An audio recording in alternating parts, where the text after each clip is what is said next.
नमस्कार मित्रांनो, मराठी मंजिरीमध्ये तुम्हा सर्वांचे मनापासून स्वागत. गोष्टीच्या अद्भुत दुनियेत हरवून जाण्यासाठी आणि सुंदर कथा ऐकण्यासाठी आपल्या चॅनलला नक्की सबस्क्राईबर करा. चला तर मग सुरू करूया आजची खास कथा म्हणजेच अनुराधा. या कथेचा पुढील भाग आपण ऐकूया. तो जेवण करून रूममध्ये येतो. ती शांत झोपलेली असते. तो तिच्या अंगावरची चादर बाजूला करतो. तशी ती घाबरून उठून बसते. हे काय करता तुम्ही? आता तरी थांबा, मी आई होणार आहे. आणि ती पुढे काय बोलणार तो तिच्या बोलण्याकडे दुर्लक्ष करतो आणि तिच्यावर तुटून पडतो. शेवटी त्याला जे हवं ते तिच्याकडून घेतोच. रात्रभर तो तिचा उपभोग घेत असतो. तिला त्रास होऊ लागला. ती विनंती करत असते, पण तो एका जनावरासारखं तिच्या शरीराचे लचके तोडत असतो. पहाटे तो उठून सोफ्यावर जाऊन बसतो. ती उठून बाथरूममध्ये जाते. शावर खाली उभी राहते. अचानक तिच्या पोटात कळ येते आणि ती खाली कोसळते. ती बेशुद्ध होते. दुसऱ्या दिवशी सकाळी ती बराच वेळ झाला तरी उठून आली नाही, म्हणून तिच्या सासूबाई काळजीने तिला उठवायला तिच्या रूममध्ये येतात. बेडची हालत बघून त्या जे समजायचे ते समजून जातात. बेडवरची चादर रक्ताने माखलेली असते.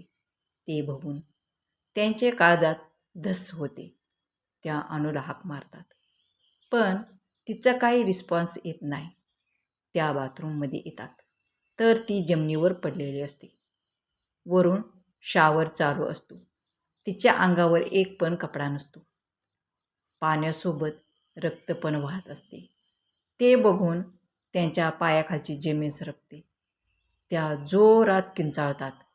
त्यांची किंचाळणी ऐकून सुधीर आणि तिचे सासरे बाथरूममध्ये येतात.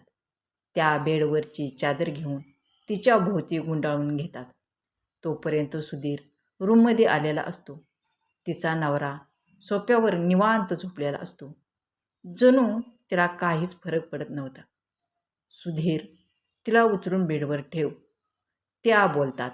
तसा तो थरथर त्या हाताने तिला उचलून बेडवर झोपवतो. आई, तू वहिनीचे कपडे बदलून घे, मी गाडी काढतो, यांना हॉस्पिटलमध्ये घेऊन जावं लागेल.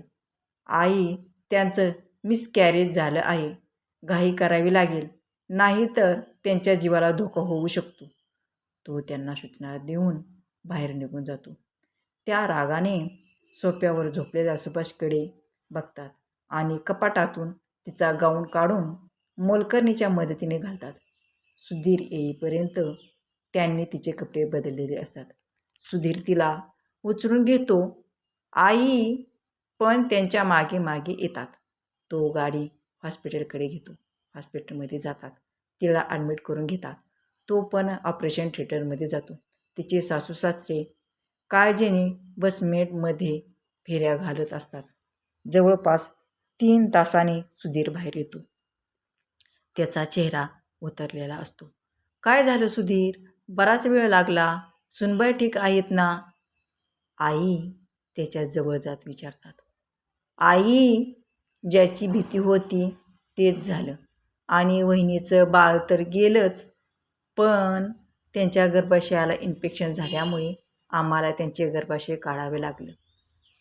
आई, त्यांना हॉस्पिटलमध्ये आणायला उशीर झाला, त्यामुळे त्यांच्या गर्भाशयाला इन्फेक्शन झालं.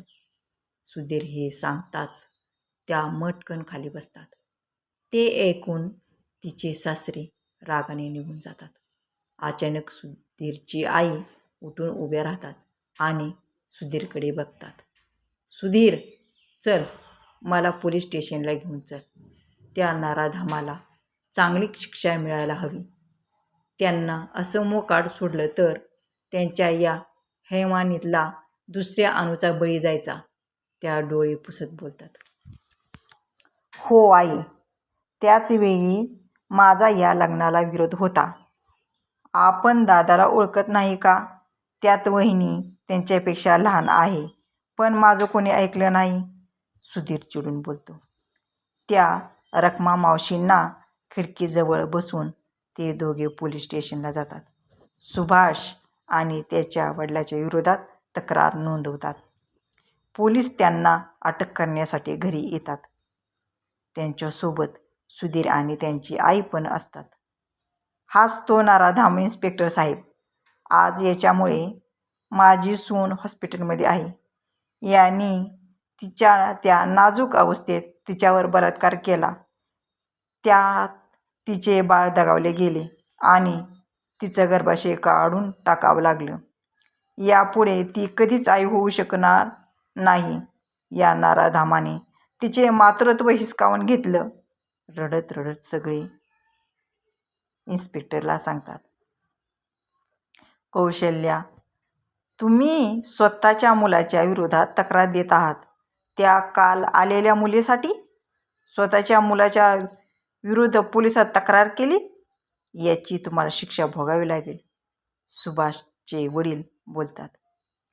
हे पाऊल मी त्याच वेळी उचलायला हवे होते जेव्हा सुभाषने तिच्यावर जबरदस्ती केली होती. पण मला वाटलं निदान तिच्यामुळे तरी हा सुधारेल. पण नाही. हा सुधारला तर नाहीच, पण तिच्या पोटात असणाऱ्या बाळाचा बळी घेतला त्याच्या वासनेने. आणि बिचारी माझी पोर. त्या रडू लागतात. इन्स्पेक्टर सुभाषला अटक करून घेऊन जातात. तुम्ही दोघे आजपासून माझ्यासाठी मेले. चालते व्हा माझ्या घरातून. यापुढे तुम्ही मला तुमचं तोंड दाखवू नका. सुभाषराव यांच्या पत्नीला आणि सुधीरला बोलतात तशा त्या त्यांच्यासमोर येतात. मला पण नाही राहायचं तुमच्यासोबत. खूप सहन केलं आजपर्यंत, पण आत्ता नाही. आत्ता तुम्ही हात जोडत जरी आले तरी आम्ही परतून येणार नाही. आणि अजून एक, लवकरच अनुराधाकडून काडीमोडीची नोटीस येईल आणि सुभाषला जास्तीची शिक्षा होईल याची मी काळजी घेईन. त्या रागाने तिथून निघून जातात. सुधीर पण रागाने त्यांच्याकडे बघत निघून जातो. काय होईल जेव्हा अनुराधाला सत्य समजेल तेव्हा ती काय करेल? यामध्ये तिला तिच्या घरचे साथ देतील का? काय वाटते तुम्हाला? कमेंट करून नक्की सांगा.